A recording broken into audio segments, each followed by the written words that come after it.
All right, let's get right into it. As we head into the new year, one team is sitting at the very top of the Premier League table, looking down at everyone else.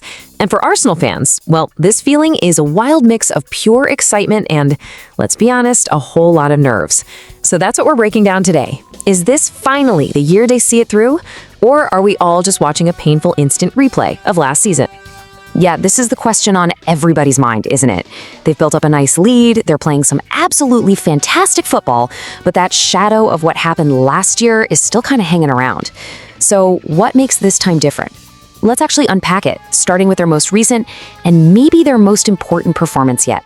You know, just when it seemed like maybe, just maybe, the pressure was starting to get to them, Arsenal went out and delivered a performance that really sent a message across the entire league. It was a perfect example of turning all that doubt into pure dominance. And look, let's be real, there was a reason people were getting worried. After a tough loss to Aston Villa early in December, their wins that followed, well, they were a bit tight. You know, they got the job done against teams like Wolves and Brighton, but that real dominant swagger, it just felt like it was missing. The doubts were definitely starting to creep in. And then this, a massive 4-1 victory. This wasn't just another 3 points, okay? This was a direct answer. It was this loud, powerful, we're still here message to every single one of their rivals. The wobble was officially over. This was a wallop. And of course, the experts, they saw exactly what this meant. As former England midfielder Danny Murphy said, this was a statement. It wasn't just about the guys who started the game. It showed how deep their talent goes. It was a real declaration of what they intend to do this season. And Dion Dublin pointed out something that's so crucial here. It's not just one or two superstars carrying the team. It's everybody. From the manager, Mikel Arteta, all the way down through the staff, it's a completely unified effort. And that is why they're sitting 5 points clear. But doesn't this all sound a little familiar? Okay, so this is where things start to get a little uncomfortable, especially for the Arsenal faithful, because being in a great spot at the top of the table heading into the new year is a feeling they know all too well. And honestly, it hasn't always been a good thing. That weight of history, it's a heavy burden to carry. I mean, just look at this. It's kind of spooky, isn't it? At the end of 2022, Arsenal were top of the league, 5 points clear. And now, they are, you guessed it, top of the league, 5 points clear. So you really can't blame the fans for getting that chilling feeling of déjà vu. And this isn't just about last season either. This pattern goes way back. Just think about the 2002-2003 season. They were top at New Year's, looked incredible, and finished second. Fast forward 20 years to last season, literally the exact same story. So now, here we are again. History is just staring them right in the face.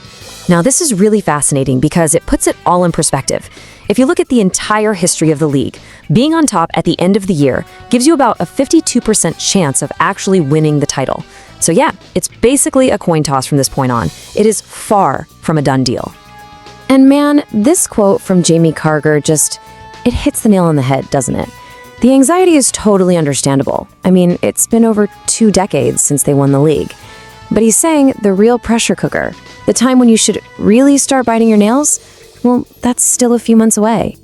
So if history is kind of the bad news, what's the good news? What's the actual tangible evidence that makes people think, no, this year is different? Well, a big part of the answer starts all the way at the back. You know that old saying, attack wins you games, defense wins you titles? Well, Arsenal are really living that right now. Just look at these stats. They have the best defense in the entire league.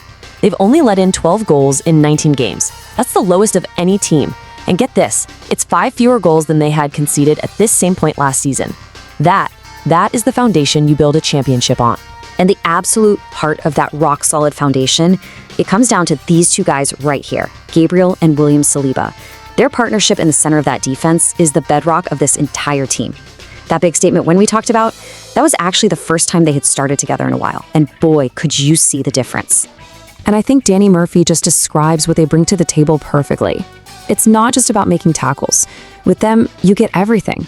You get the pure athleticism, you get this incredible calmness under pressure, and you get a genuine fear factor. Opposing strikers just don't want to go up against them. That platform is what lets everyone else on the team shine. So, you've got a killer defense, you've got a 5-point lead, you've got all the momentum from a massive win, it's all looking good. But, and it's a big but, as their own manager Mikel Arteta said, there is a very, very long way to go. And yeah, this right here, this is the reality check. That 5-point gap looks comfortable, but lurking right behind them is that relentless winning machine that is Manchester City, a team that has beaten Arsenal to the title twice before under Arteta. And Aston Villa, even after a loss, are still right there in the mix. This race is anything but over. Which brings us all the way back to where we started. They seem to have the defensive toughness that they were missing last season. They've proven they can punch back hard when the pressure is on, but they also have the ghosts of their own history and 2 world-class rivals chasing them down. So I'll leave you with this. What do you think? Is it going to be deja vu all over again? Or is this finally their destiny?